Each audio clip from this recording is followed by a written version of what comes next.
Hi hello ನಮಸ್ಕಾರ. ಆತ್ಮೀಯ ವೀಕ್ಷಕರಿಗೆ ನಮಸ್ಕಾರಗಳು. ಮಕ್ಕಳ ಉನ್ನತ ವಿದ್ಯಾಭ್ಯಾಸಕ್ಕಾಗಿ ಎಜುಕೇಷನ್ ಲೋನನ್ನು ಪಡೆಯುತ್ತೇವೆ.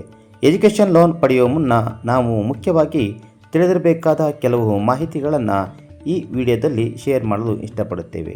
ನಮ್ಮ ಚಾನಲ್ ಸಬ್ಸ್ಕ್ರೈಬ್ ಮಾಡಿ ಹೆಚ್ಚಿನ ವಿಡಿಯೋಗಳನ್ನು ನೋಡಿ ಮಾಹಿತಿಯನ್ನು ಪಡೆದುಕೊಳ್ಳಿ. ಎಜುಕೇಷನ್ ಲೋನ್ ಎಂದರೇನು? ವಿದ್ಯಾರ್ಥಿಗಳು ತಮ್ಮ ಉನ್ನತ ಶಿಕ್ಷಣಕ್ಕಾಗಿ ಪಡೆಯುವ ಸಾಲವನ್ನೇ ಎಜುಕೇಷನ್ ಲೋನ್ ಎಂದು ಕರೆಯಲಾಗುತ್ತದೆ. ಬ್ಯಾಂಕುಗಳು ಮತ್ತು ಹಣಕಾಸು ಸಂಸ್ಥೆಗಳು ಈ ಸಾಲವನ್ನು ನೀಡುತ್ತವೆ. ಕೋರ್ಸ್ ಪೂರ್ಣಗೊಂಡ ನಂತರ ಅಥವಾ ಉದ್ಯೋಗ ಸಿಕ್ಕ ಬಳಿಕ ವಿದ್ಯಾರ್ಥಿ ಆ ಸಾಲವನ್ನು ಮರುಪಾವತಿ ಮಾಡಿಸಬೇಕಾಗುತ್ತದೆ.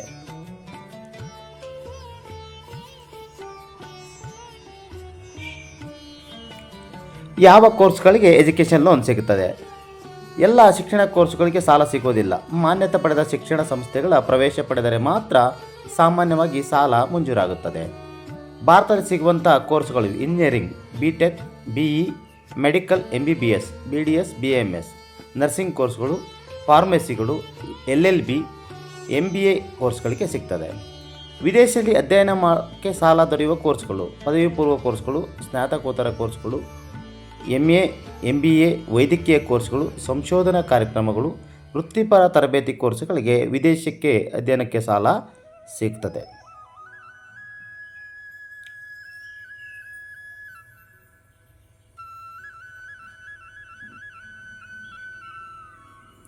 ಯಾವ ವೆಚ್ಚಗಳಿಗೆ ಸಾಲ ಸೌಲಭ್ಯ ಲಭ್ಯ?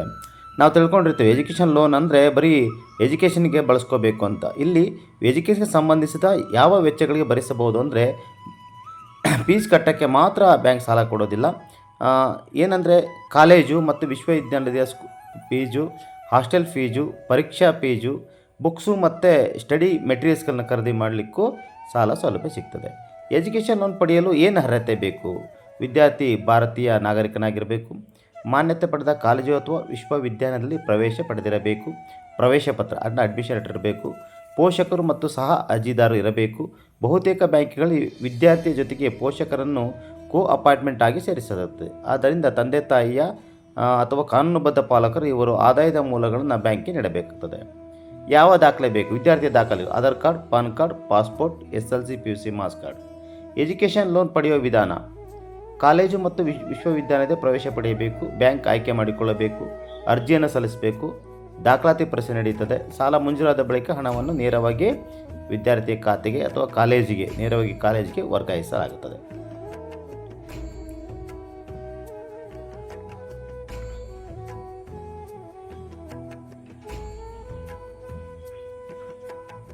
ಸಾಲ ತೀರಿಸೋದು ಯಾವಾಗ? ಹಾಗಾದರೆ ಸಾಮಾನ್ಯವಾಗಿ ಕೋರ್ಸ್ ಅವಧಿ ಮುಗಿದು 6 ತಿಂಗಳಿಂದ 1 ವರ್ಷ ಮೆರಿಟೋರಿಯಂ ಪೀರಿಯಡ್ ಇರುತ್ತದೆ. ಅಂದರೆ ಆ ಅವಧಿಯಲ್ಲಿ ಸಾಲ ತೀರಿಸಬೇಕಾಗಿಲ್ಲ. ಉದಾಹರಣೆಗೆ ಬಿಟೆಕ್ 4 ವರ್ಷ ಇದ್ದರೆ ನಂತರ 1 ವರ್ಷ ಮೆರಿಟೋರಿಯಂನಲ್ಲಿ ಒಟ್ಟು 5 ವರ್ಷಗಳ ನಂತರ EMI ಶುರುವಾಗ್ತದೆ. ವಿದ್ಯಾರ್ಥಿ ಉದ್ಯೋಗ ಸಿಕ್ಕ ನಂತರ ಮಾಸಿಕ ಕಂತು EMI ಮೂಲಕ ಸಾಲ ತೀರಿಸಬಹುದು. ಸಾಮಾನ್ಯವಾಗಿ 5 ವರ್ಷ, 7 ವರ್ಷ, 10 ವರ್ಷ, 15 ವರ್ಷ ಹೀಗೆ ಅವಧಿಯ ಆಯ್ಕೆ ಇರುತ್ತದೆ.